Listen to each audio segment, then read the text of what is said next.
Today's webinar is covering Income Lab's new Social Security Optimizer, part of a new decision lab that we've launched that'll have a bunch of tools similar to what we're going to talk about today, but in other areas. But today we're going to focus on the Social Security side of things, and my partner Johnny Paulson will kick us off, kind of with a high level review of why Social Security is so important and what this tool is meant to do. Thank you, Justin. Again, good morning, good afternoon to everyone. I can see we have La Jolla coming in here as well. Excited about having this conversation today. But before we dive into Social Security, I just wanted to kind of share this book. If you haven't read this yet, I highly recommend it. Die with Zero by Bill Perkins. You can simply put it into Google, Die with Zero. It'll come up. It's a great book, and if you're in retirement planning, I feel it's sort of a must read. Not that it's super sophisticated, but it certainly cleared my mind in many ways. And so Bill Perkins, the author, sort of starts out by defining how he views life itself. And he will share with you that as you sit here today, as you're part of the webinar, he believed he could define your life as the total sum of all the experiences you have. And attached to every single one of those experiences are these memory dividends. And for me personally, that made me think of when my wife turned 40. We decided to check off a bucket list item. We flew down to Peru to do the old Inca Trail into Machu Picchu. It's a 4-day, 3 nights through cloud forest and mountains. Unbelievable. The food, the people, the nature, and of course the history. It was a life-altering event. And so you take that same concept of memory dividends and what we're trying to do in life to retirement, and more specifically, baby boomers. Baby boomers now in the young age are 60, and this year the oldest one are turning 79. And for them, retirement is not just a topic; it's really a very real subject. About 4 weeks ago, I was in Boston attending the Tiburon conference, and Chip Rome, the CEO of Tiburon, was talking. Sort of a quant guy, really great presentation. One of the things he shared was when you look at this independent wealth transfer, intergenerational wealth transfer we're looking at, he feels it's greatly misunderstood. And one of the things he talked about is, first and foremost, most of this wealth is going to go from one spouse to a next spouse, not intergenerational. But also, he said, if you do the analytics, more than half of that wealth is controlled by people with 3 million and less, and actually quite a lot of it by people that have $1 million or less. And clearly, if you have $1 million or $2 to invest, Social Security is the cornerstone of your retirement, yet we tend to not get great advice on it. Going back to the baby boomers, it's really interesting also to sort of hear their sentiment. Like, they think very differently on retirement as did their parents. The silent generation sort of thought of retirement as an opportunity to slow down, to be frugal, and leave a legacy. When asked, most baby boomers view that very differently. Most of them would answer the question something like this: we want to live the best life we can, given the resources we have and the time we have left. And so as advisors, we really got to use the tools that can help them get there. But I think one of the most important pieces there is simply, how do we time Social Security? How do we make sure that that cornerstone is taken care of? And so at Income Lab, we're really excited about launching our new Social Security Optimizer. I'm going to kind of lead into it here, and then I'm going to hand it over to Justin and take it from there. Just a second. Justin, can you see my screen? I can now, yep. Great. So this is what our new Social Security Optimizer is going to look like. And here we have a sort of a typical plan. A lot of financial planning softwares, you'll see people plan to old age, 95, maybe even 100, which, if you think about it, makes a lot of sense, right? Because longevity risk is real. The risk of us living a long life and therefore have to fund a long life. And when we build a financial plan, that is certainly important to consider into your plan. However, when you file for Social Security, there is certainly longevity risk, and that's real, but there's also sort of the opposite of longevity risk, which is mortality risk, the risk of us dying young. And Income Lab is really set up to have these type of conversations real time with clients, right? When we file for Social Security, we probably want to say, well, we got to factor in, maybe we got to be a little bit more realistic around what their actual life expectancy is. So here we have a male that's age 61 and a female age 61 as well. And so we can go in and say, well, probably 82 is about a right life expectancy for him, 84 for her. We're going to take that, and then we simply change it. I should say the heat map here is all the different combinations you can have when you file for a joint couple. Today, it's all actually more than 9,000 opportunities, and Income Lab automatically snap to the optimal month for both spouses. And you can see here by adjusting their life expectancy, we went from the best option being filing at age 70, which is typically what we see on planning software in America today, to, you know what, maybe it would be better to file actually for her at 67 and for him at 69. So we're changing it somewhat here. Now, the next thing we can then do, and again, this is very much of a conversational piece, we can look at the fact that if your clients, and a lot of them will, are going to the Social Security website, so socialsecurity.gov, they will see that the Social Security Administration believe we might be seeing an adjustment to Social Security, a cut in Social Security benefits by the year 2033 by 21%. Now, of course, we don't know whether or not that is actually going to take place, but it might be a good idea to see how could that impact our filing strategy today. And as you can see here, quite profoundly, now the ideal is actually for her to file at age 66 and for him to 68. So as we're making those little changes, we can go in and say, well, what? My personal situation, my dad died at 69. Well, how would that change? And we can kind of click forth and back and see how that would impact our filing strategy. The last piece here is opportunity cost. And I think this is one that's very simple to explain to clients, and it's probably obvious to all of you guys. It's simply the fact that a dollar today is worth more than a dollar 8 years from now, right? And so we can go in here and add opportunity cost. I'm going to be relatively conservative and say, what about if the opportunity cost would be 3% and we can apply those changes? Now, that is a dramatic change. We essentially went from the ideal filing being at age 70 for both spouses to now it's 62. And again, this is where you can go forth and back and have different experiences with the clients and see how different life events would affect them in different ways. Justin, I'm going to hand it over to you, and you can talk about some of the other capabilities in here, and I can talk about the stress testing opportunities as well. Sounds great. Let me share my screen. Oh, all right, there we go.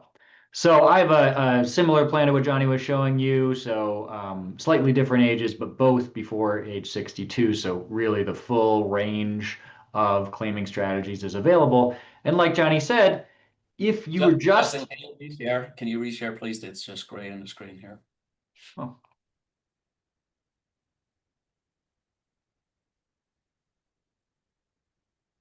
better. Yes, there you go. Okay. So similar to what Johnny was looking at.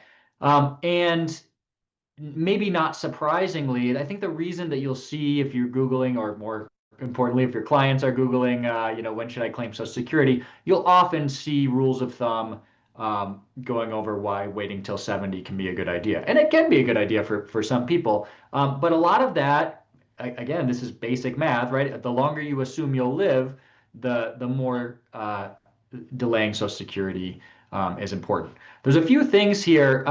One is no matter what life expectancy we put on here, it's just one set of life expectancies that you're exploring. So the goal of this tool is not to help you find the life expectancy.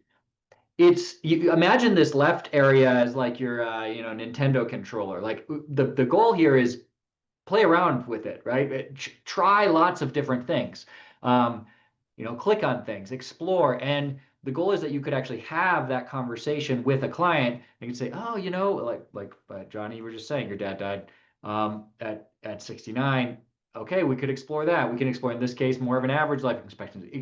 Explore big differences. Maybe one person living quite a long time and another person dying at a more average age. You can also look at how there is a range of claiming options that's within a very small distance of the quote unquote optimal amount. So yes, there is an optimal amount. You can snap to it here, but let's face it, there's a lot of uncertainty and unknowns in the future. And so it helps a client to understand, hey, you know, finding this exact point, that's not really what we're after here, right? There's sort of this cloud of decent options if this is the world we end up living through. And of course, we all know we don't actually know what world we'll live through. We don't actually know when people will die. We don't actually know if there will be a cut in benefits, or if there is, that it will be this particular one. By the way, you can explore other things here. We preload it with the Social Security Administration's projection of 2033 and 21%. But of course, you can change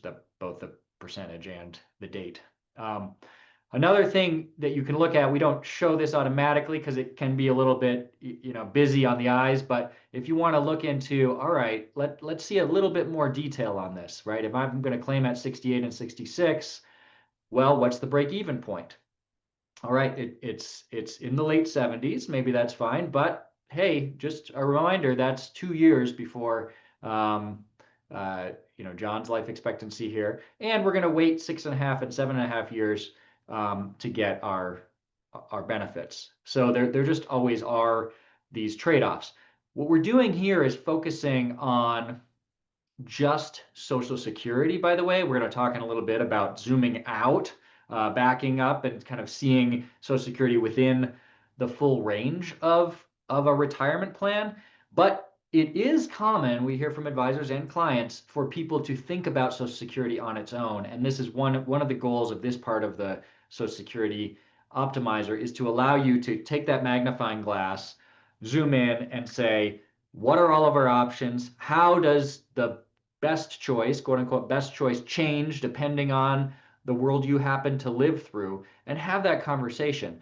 And what does end up happening, at least with these tools, if you're backing up life expectancy, if you're looking at stress testing reductions, and if you're adding opportunity costs, you do tend to move from that upper right corner toward the lower left corner. Um, and so this is, I would encourage people to play around with this, kind of learn a kind of a method of adding in these variables, talking through with a client.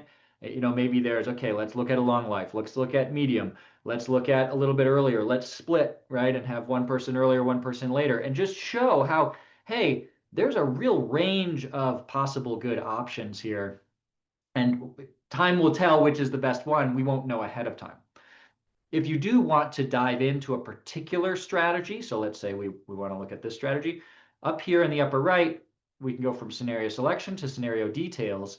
And now we'll get a full view of when the benefits hit, what types of benefits there are, survivor benefits, and so on, along with uh, some milestones in the plan, when they turn 62, um, John's full retirement age, Mary's full retirement age, all sorts of things. You can see this in a table as well, the different types of benefits, the annual amounts. I'm looking at this in today's dollars, so I've stripped out inflation, but you can view inflation just by switching from real to nominal. You can also look at a break-even point, which will show you cumulative benefits and when the chosen strategy begins to outpace claiming as early as possible, which for these folks, claiming as early as possible is claiming at 62 for both of them. You'll also see claiming at 70 on this graph, just because that is such a common strategy for people to consider. It's something they'll find on Google. You can always, just like with all income lab graphs, you can turn off any of these if you'd like, and again see it in an annual view as well. Coming very soon, there's also um, a PDF output that would show you a report on this particular strategy. So you can always go back to scenario selection, pick a different strategy, go back and export that, right? Maybe there's a few you want to look at, and so on. So it's really meant to be a very comprehensive tool for exploring Social Security on its own. Um, so with that said, let's reset back to the original plan, because as Johnny said, it actually, there are two risks in retirement. There's longevity risk and mortality risk. Um, it is perfectly reasonable to have a plan that is fairly long to 90, 95, and so on. We just want to make sure we're also handling mortality risk within that plan. And for those of you interested in that topic, it's actually a really big one. I think one that's not particularly well covered in financial planning software. We've done webinars on how to handle mortality risk, which is the risk to the surviving spouse that they lose income when one spouse dies. I also wrote an article on the kitsis.com blog about that, so please check all that out. But going back to the plan as it is, we can now step back and see how the overall plan is affected by each Social Security claiming strategy. And so what we're doing now is, before we had every claiming date for each person along the X and Y axis, 9,000 plus options. Now we're saying, okay, how would the overall retirement paycheck for this couple change depending on when they claim Social Security? So this is a very simple plan. All they have is Social Security and an investment portfolio. If this were a more complicated plan with other sorts of resources, assets, spending plans, all sorts of things, that would be taken into account here. But what we're seeing now is every year's claiming strategy along the top and bottom. The reason we don't do every month is actually there don't tend to be big differences in the retirement paycheck based on the year, based on the month that you claim. So what we're seeing now is we've stepped way back. We've said, okay, given these folks resources overall, how would what they can spend in retirement change depending on when they claim? So think of this as, you created 81 plans varying all the ways they could take their Social Security. And again, we see that at least for these folks, it's not 70 and 70.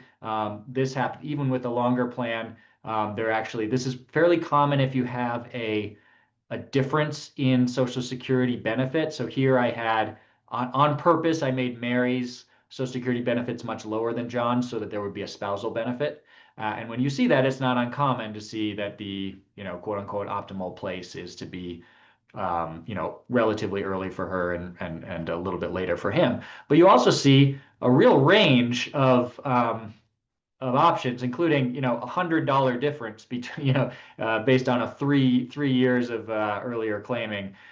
So again, not much to write home about on the differences there, and you can always snap back to optimal. Um, so I think what's really interesting about stepping back from just looking at Social Security and looking at claiming within an overall plan is not just that there's all these interesting interplays between the different parts of the plan, and Income Lab is, of course, like that's one thing we're really good at. But you can really help people understand how a claiming strategy actually affects other parts of the plan. So I know, Johnny, I'm going to turn it over to you so you can share a way that you can use Income Lab's stress test tool to show that. Yeah, it's really fascinating. As Justin and I have been on this journey with Income Lab, done a lot of research with the different universities. We tend to see research in the retirement space sort of isolated, meaning we're going to research Social Security, assuming everything else stays even. Well, that is rarely the case, right? And I think another good example there is investments, right? I mean, if you were to go in and take an income lab plan and you get more aggressive, you put 100% into equities, your retirement paycheck will be higher than if you only had 60% in equities.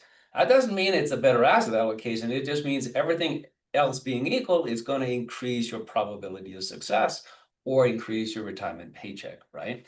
And the same thing is true for Social Security. If we choose to retire at 62 and we're delaying Social Security, well, that means we have to drive income from somewhere else. And we know that sequence of return risk is probably one of the most significant risks facing retirees, yet that is not factored in at all here. So when you go to Income Map, we of course have our stress test capabilities. This, by the way, right now, I am stress testing a portfolio of $2 million and a couple that have sort of reasonable Social Securities, both of them. It's just a second here. And simply what I'm going to do here is I'm going to allow this particular family to file early, so file at age 62. So kind of have the two extremes, one where we file at 62. And I'm going to compare that to a plan where we would have filed late at age 70 here, right? We're running them through the global financial crisis. In this particular case, I get a little more technical. I've taken the guardrails off. In other words, I say, let's just assume we want to maintain the same income, and we can then see what sequence of return risk would do to our portfolio. And this is where, I got to say, even when we saw it in the beginning, it was a little surprising to see the impact that can have. So what you're seeing here is because we're retiring into the global financial crisis, the market is turning down. If the yellow line here is filing late, if you decide not to take Social Security up front, that means you're going to stress your portfolio more because you're going to drive more of your income from the portfolio, which is really going to have an impact long term. It's interesting if you go back, of course, we can go back and check out the different periods of times here. The dot-com bubble, see again, income is stable here, but again, the same picture, right? It's pretty significant, more than almost $250,000 more in the portfolio here.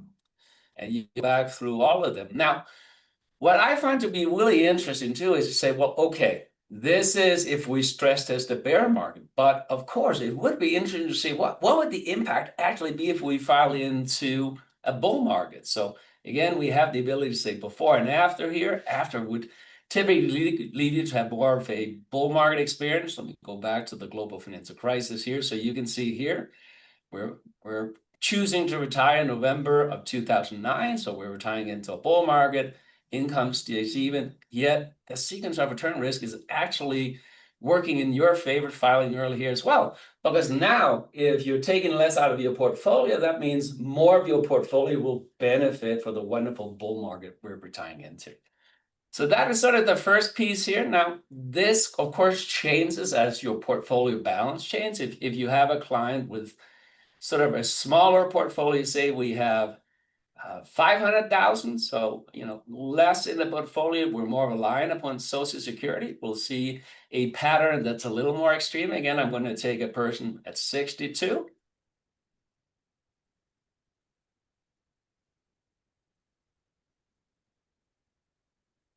And then the same person with $500,000 filing late.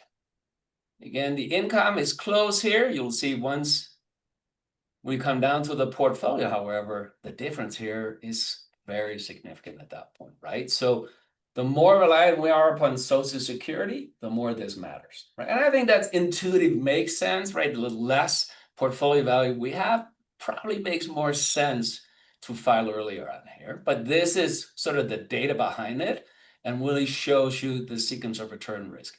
This is the dot-com bubble, right? Most people that are thinking about contemplating filing for Social Security today probably remember the dot-com bubble, right? And here you can see the yellow line is filing late. And my guess is they would experience some significant stress here where their portfolio balance would have been down to 224,000 and so on. Now, I will say it is not always beneficial to file early. I want to make that very clear. If you have different portfolio balances, different scenarios, but this gives you the opportunity to take a client, their real life situation, and seen at least in the past how this would have impacted their sequence of return risk. we can go up and we can even take a portfolio that is quite a lot larger. Here's a portfolio for $5 million. And again, I gotta find the $5 million filing late here. And of course, here you're less reliant upon Social Security, which means your portfolios are not going to be as extreme, but you'll see the same pattern here, right? You would have had almost 600,000 more in the portfolio if you filed late. Justin, anything that you are seeing here you can think of that you want to share? I know we have a lot of questions also. Yeah, I mean, I would just say a couple things for those of you who aren't familiar with the retirement stress tests. What this is doing is it's taking the plan and it's running it through the actual returns for the asset allocation in the plan and the inflation that from that period in time. So what Johnny's showing you here is the today's dollar version. If you switch to nominal, you would actually see the true returns, right? The returns you would have seen on your, on your statement if you had gotten index returns. And so, yeah, it's a really interesting thing that, as Johnny said, there are scenarios where filing late results in a higher portfolio balance. Um, and we can talk about which ones those are. But it is remarkable that often the portfolio is benefiting from early claiming, either in down or up markets. So in the down markets, it makes sense because a dollar of Social Security is a dollar you don't have to take from your portfolio, and so it's a dollar that it's a dollar less of sequence of return risk as a way to think about it. But in the up markets, it's kind of the reverse of sequence of return risk. It's the opportunity, right? It's the investment return. So anyway, those are my comments on that. And we did have some questions, sort of on that topic. So Yes, can I add to that for a second? So yeah. again, this is nominal. You can see there's almost a $3 million difference here. If you go to the $500,000 level, all the time you will actually see some of these plans, if you don't have the guardrails, would run out of money when you file late. Now, I cannot stress the importance of this enough. And I see this as a massive opportunity in the marketplace today. This is what clients want better advice on at scale, right? And so you think about it today, we know that more than 4,000 Americans are turning 62 every single day. That means 4,000 Americans are waking up having a clear-cut decision to make, which is, should I file today or should I delay filing? And if so, how can we better do that? Now, you could get more sophisticated, and Income Lab can certainly get more sophisticated. If you add in, say, a Roth conversion strategy, well, that's going to impact how you want to file for Social Security as well, right? So there's a lot of different components you really want to consider here. But being able to paint a picture for your clients, for your prospect of how does Social Security actually impact their entire life situation. It's really a big difference maker. And the other piece of this is we see from, and I even saw a few people mention it here, that a lot of people want an excuse to file early. But today they're simply getting told by ChatGPT or Google, saying, no, no, no, delay, delay, delay. Well, when we actually take into consideration their entirety of their situation, many times that's not the case. And it's truly an opportunity for you to separate yourself in terms of the advice you give to clients. Yeah, let me highlight what Johnny just said about a small portfolio. I'm sure many people, if you've worked with people with smaller portfolios, and really we're just talking six-figure, mid to low six-figure portfolios, which is not, a small amount of money to many people, but you will see that in that case, claiming late is often just not an option at all because of the amount of sequence of return risk that you'd be taking on. That may be something that has been commented on in the press or in blogs and things. I'm not sure, but I know I've talked with advisors who've been using Income Lab for a while and have noticed that if you take the guardrails off, and for those of you who don't know Income Lab, it's a plan will typically have yeah, okay, there's one where it runs out of money, right? A plan will have a what can I spend, but it will also have a, when should I adjust my spending? And those are, we call guardrails. In these examples, we've taken the guardrails out to just make things a little cleaner in the visuals. Typically, people would leave those in a real plan. But as Johnny's showing you here, this is, taking late, is not really an option for many people who have a, slightly lower portfolio balance. But we do have some questions, Johnny. I'd love to see if we can get to. So if you want to let me share, I can hit just a couple of the simple ones quick. Um, so some people were asking about that green line and how you would use it in a conversation.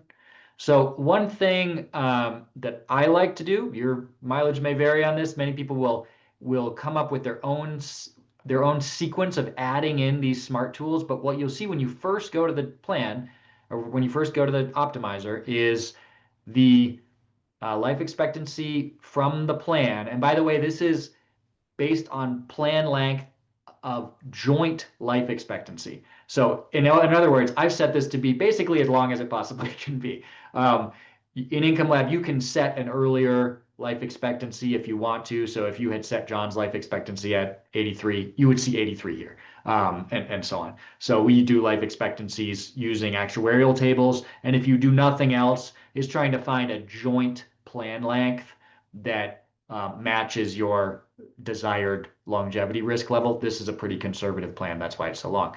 But this is what you'll see, and often it'll be pegged in the upper right. Somebody did ask what happens if there's not two people. In that case, you would see a bar graph instead of a heat map. So it's just one person's claiming possibilities.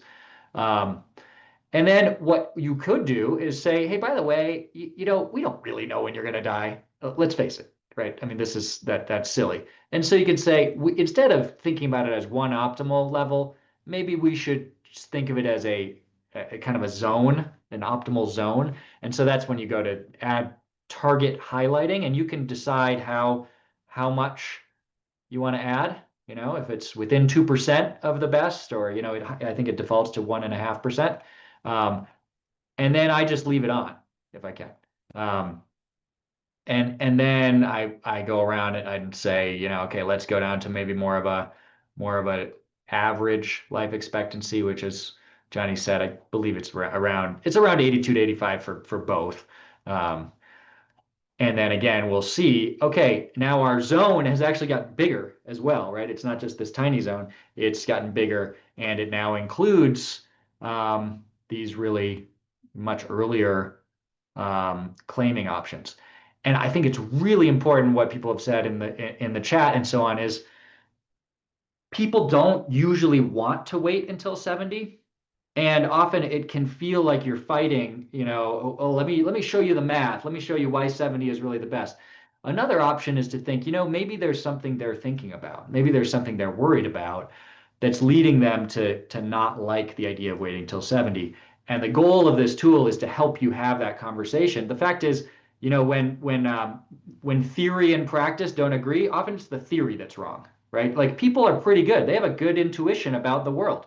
And so if they are kind of resisting 70, maybe it's for a good reason. They might be worried about their longevity. They might be worried about benefit cuts, and they might be worried about opportunity cost, which is a catch-all. I know people in the chat and some other things have been talking about what opportunity cost is, but we can talk more about that. But let me hit some more of these. Oh, inflation, right? Okay, so all the numbers you see in this screen are in today's dollars. So inflation is already stripped out. There's no way to view this total lifetime benefit number, including inflation. I mean, it would kind of misrepresent, because if you're assuming 3% inflation for 30 years, right, your benefit in 30 years is going to be absolutely huge. And so we've stripped out the inflation. And then if you add opportunity cost, it's essentially adding a discount rate, right? Um, and so you'll notice that, even if I went back to that other one, the total lifetime benefits are now lower because it's a net present value, right? You're bringing that future dollar, which is worth less, back into today's dollars. So that's what those are. And as I said, there's a lot of ways to think about opportunity cost here, but inflation is already stripped out. Somebody was asking about survivor benefits. That's all totally included in here. So for example, here I have John dying at 46 in 2046. So we're going to have 3 years of survivor benefits. So that's everything is completely included in this. Um, by the way, if there are questions that you really want answered, because we do have a lot of them, if you could hit the little thumbs up icon, you'll see more. So Johnny, this is probably one we could talk about for quite a while. What is opportunity cost really, representing here? Yeah, I think there's different ways to look at it. When we talk about Social Security, it's oftentimes in a very linear fashion, right? And that's an easy way to do the calculation. So we discount back the values. And I think it's first and foremost, it's one of these topics that are good to have conversations with clients about because it makes sense. I mean, if you simply say a dollar today is worth more than a dollar 8 years from now, I think most of your clients are going to nod and say, yeah, that makes sense, right? And so you can have different opinions on what the opportunity cost should be. And should it be the expected rate of return on your portfolio? Is it clearly inflation is already baked in, so this is above and beyond inflation? Could be 2 to 3%.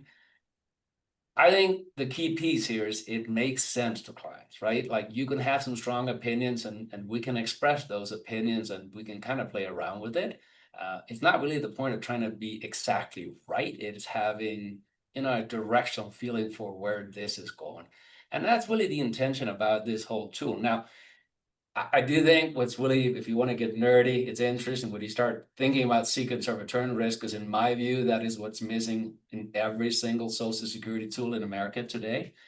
And I mean, there's so much research done on sequence of return risk and the importance for retirees.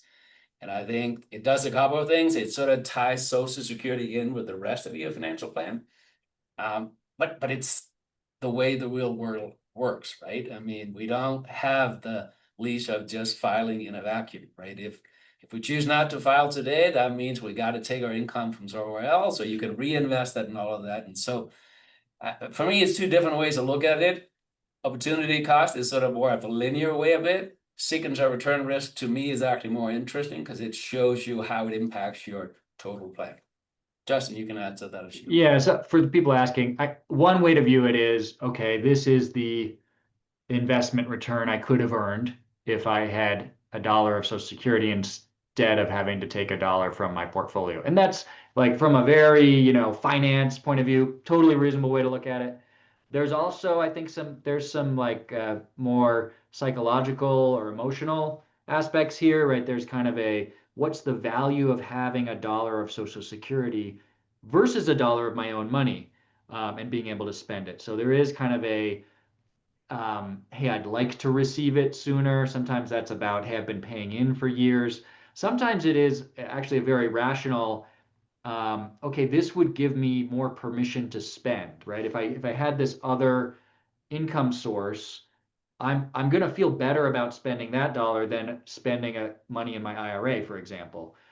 So there is a permission to spend part of it, and I think opportunity cost actually is part of that. Um, there's a very rational kind of, well, what could that dollar do for me, right? Maybe I'm young and healthy today, but in 8 or 10 years, I don't actually know, right? Maybe I won't be able to spend that dollar. Maybe that dollar won't be able to produce as many memory dividends for me in the future. So I actually think opportunity cost is a catch-all. Of course, it is about foregone investment returns. That's a reasonable way to start. But there is this other stuff that's a little squishier, a little more psychological, but I think that doesn't mean it's not real. And so it's also representing kind of the worries or the feelings about how best to use retirement assets. And I think that's all wrapped up in opportunity cost. Justin, let me just double down on that. I think that is so important what Justin just said. This is not just about finding the ideal time, economically to file for Social Security. It's also about how it impacts people's lives, right? When we saw the stress test before, if your portfolio were to go down to $100,000, how would that make you as the advisor feel, and how would it make your clients feel? I also think going back to the dividends, right? The memory dividends, if you want to go back to prove that sort of thing. I mean, there is a lot of research showing us that, yeah, there is a retirement crisis in America. But for your clients, it's probably not what you think it is. It's typically they're underspending. They're afraid and therefore they're underspending and not taking the opportunity to create these memory dividends. Matter of fact, we hear from a lot of our advisors that when they run an income lab plan, it's like, wow, that's more income than my clients would even feel comfortable spending. Now, what we do see from research is if some of that spending is guaranteed, if it's a source like Social Security, they tend to be more likely to spend it. Having the opportunity to creating those memory dividends, being more likely to take the grandkids to Disneyland and so on. So I actually think that is a pretty significant opportunity cost. Yeah.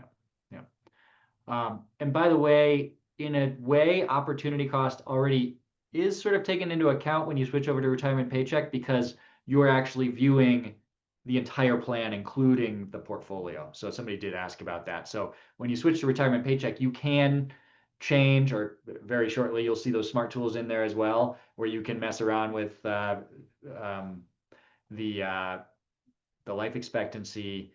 And by the way, somebody was asking, can I just put in my plan that Social Security, we're going to just plan for a reduction? Yes, you can. So here we're playing around with it. Like I said, think of this as like a little video game, right? You're adding things, you're taking things away, you're moving things around. Nothing I do in here changes the plan. Um, but you can have a plan that actually says, I want to assume Social Security will be cut in 2033 by 21%. If it doesn't end up happening, great. I mean, you'll just have kind of under promised and over delivered. But yes, you can do that. And of course, you can change plan lengths, life expectancies, all of that as well. It's just that anything you're doing here is kind of in the sandbox on the playground, so to speak. You're not affecting the actual plan. You'd have to apply these things to the plan to make that happen. Just let me add to some of that.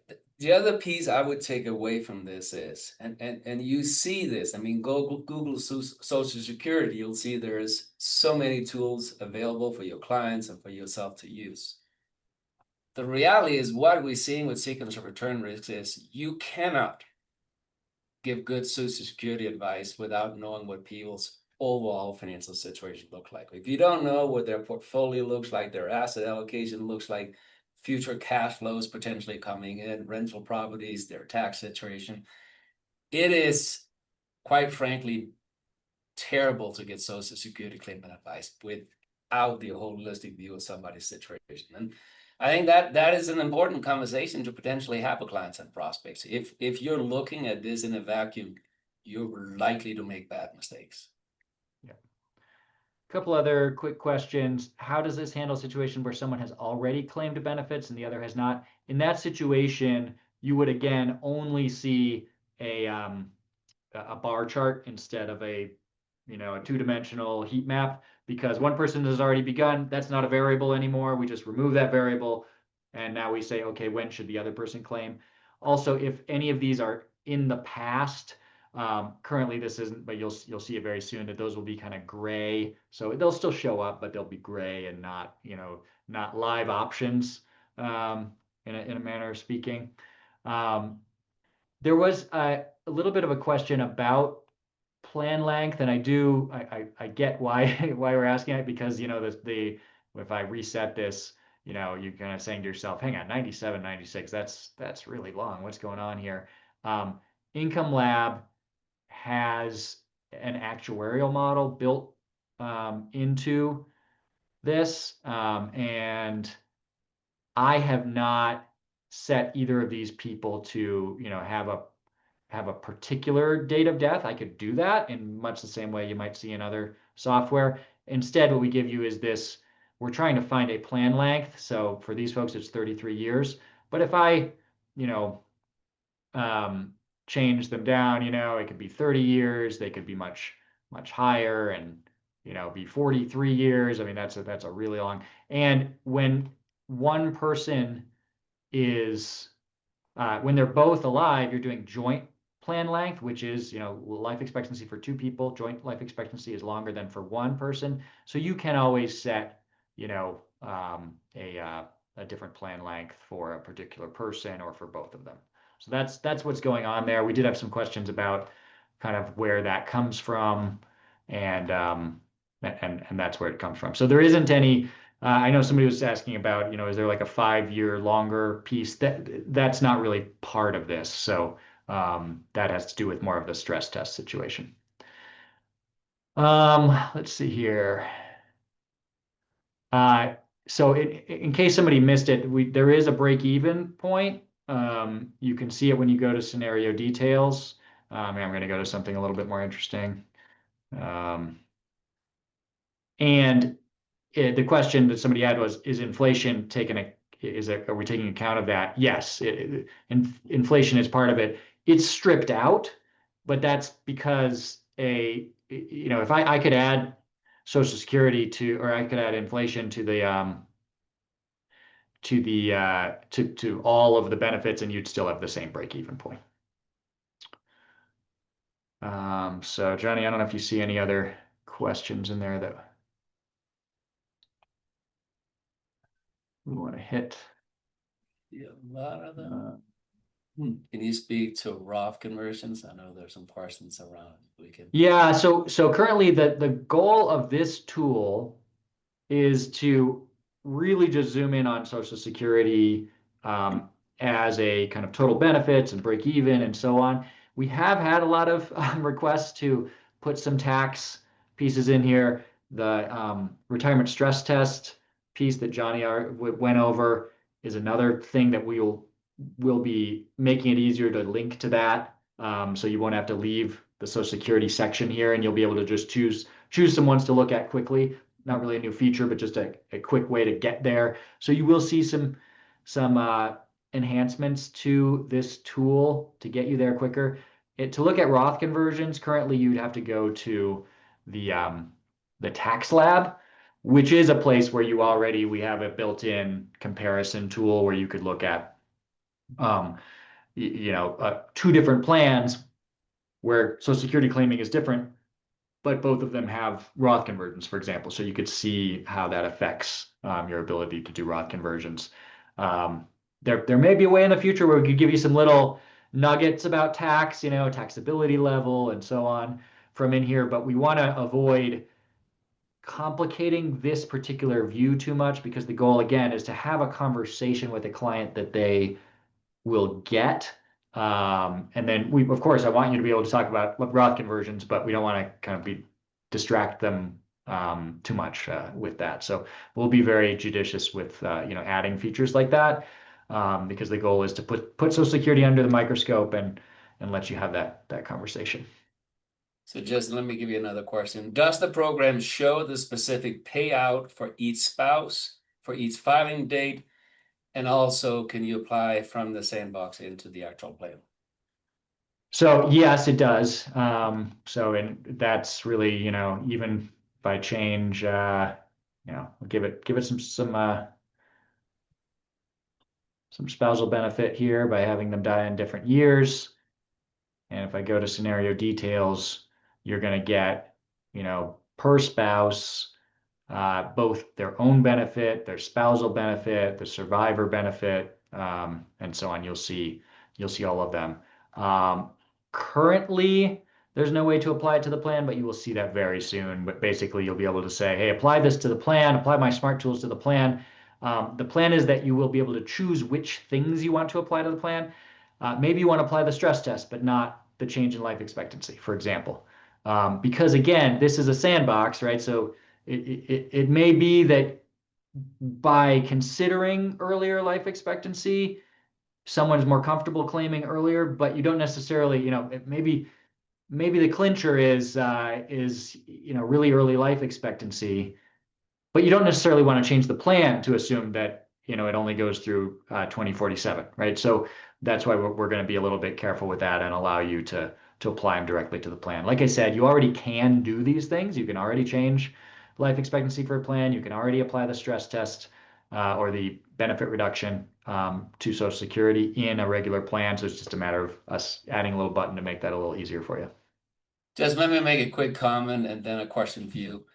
This has a beta tag on it, and if you've been, kind of going through this motion with Income Lab in the past, you'll see we always get something out there. We get feedback from you, the advisors, we improve it. So there's quite a lot of improvements you're going to see over the next few weeks here coming up as we get feedback from advisors like yourself. So we welcome that very much. Then there's a question here, and I'm going to kind of shorten it. Nobody has mentioned the approximate 8% bump you get for waiting on to age 70 to collect. Can you address that, Justin?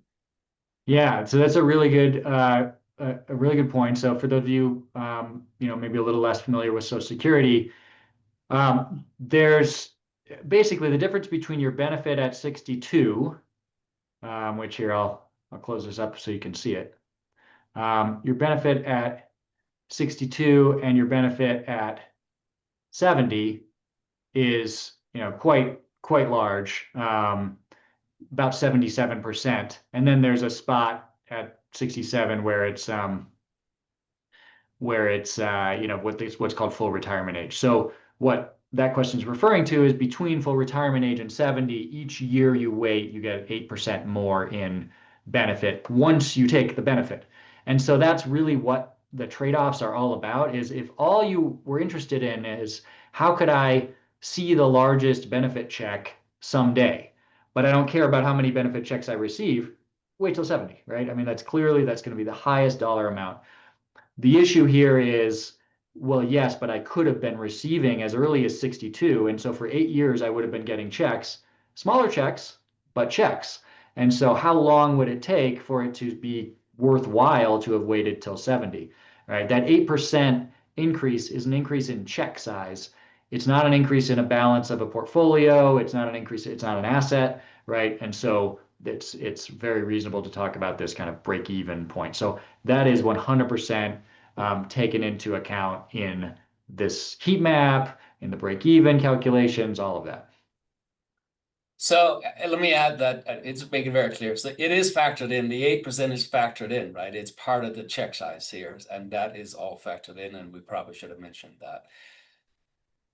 Justin, there's another question here. How do we reflect the Social Security scenarios into the guardrail view? I am not seeing it in the stress test tool. So the way that you would do that now, and again, we're going to make it easier for you, but you would have two plans that vary only in when they take Social Security. So all I did is created one that was at 62 and one where I just change it to be at 70. There's lots of ways to change when you're claiming. If you go to the edit button, income, in Social Security here, I've got them pegged to the left here, right? By the way, here's another example, right? 21 up to 37 if I delay. So just create one plan like this, copy it, create another plan, and just drag these over, and that's all you need to do. And then when you go to retirement stress test, you'll have those two plans available. So just go to up here, you have one box, which is just to look at one scenario. You have the other box that says look at two scenarios, and you can choose to view them. This one has the guardrails, and so you can kind of see, the hitting the guardrails. If I actually also created some plans without guardrails, so that you can view them. But that's how you would do it today. Like I said, we'll give you a quick way to do that very soon, so that you can do it from within Social Security or within the Decision Lab. Justin, there's another good one here. Based on your testing, what are some of the typical cases when delaying looks best?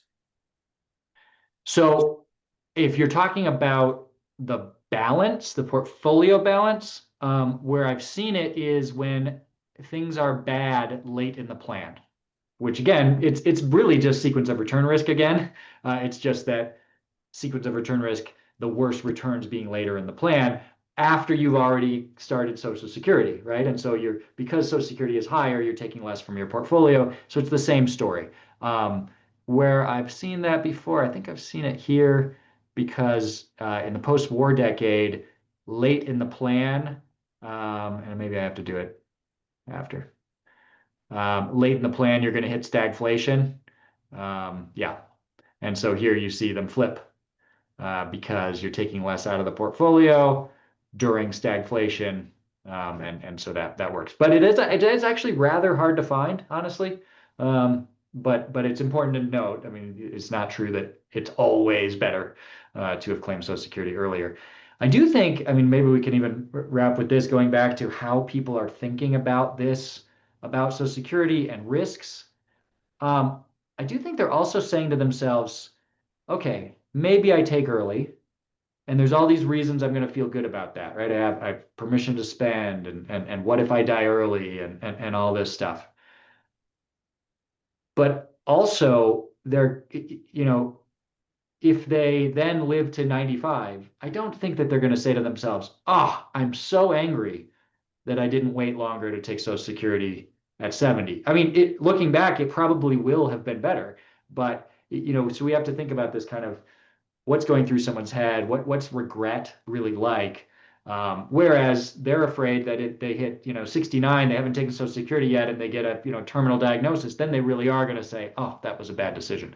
So I think they're weighing those two scenarios in their heads and thinking about risk in a pretty sophisticated way, honestly. That we're trying to help you have that conversation with them using this tool. Let me add to that for a second, Justin, in terms of when it can look better and worse. It was quite surprising to me that even though I extended their life expectancy, say I start planning into them living to 103 and 104, you're still going to see that in most cases, sequence of return risk is more significant than longevity risk. And that was actually kind of a finding for us, right? Like, even if you were to live to 100 or 103, sequence of return risk tends to be larger than the longevity risk. Now, if it gets less significant, but it's still larger. Clearly, if you plan for a short life, you're going to see sequence of return risk is far more substantial than longevity risk. All right, I think that's probably a good place to stop. We do have some other questions that we weren't able to hit, around some complexity around, continuing to work or how PIA changes and so on. There are ways to do that in Income Lab. There are lots of ways to enter Social Security information in Income Lab. We didn't show those here because it's just basic data entry, but lots of ways to get to these estimates. We kind of skipped right to the meat of it. But if you're interested in this tool, it's part of Income Lab, which has lots of other things to it. So just reach out to our team, and you can get more information about it, a demo, and so on. And thank you everyone for joining us today, and thank you, Johnny. Have a Take care, wonderful day, everybody. everyone. Thank you. Bye bye.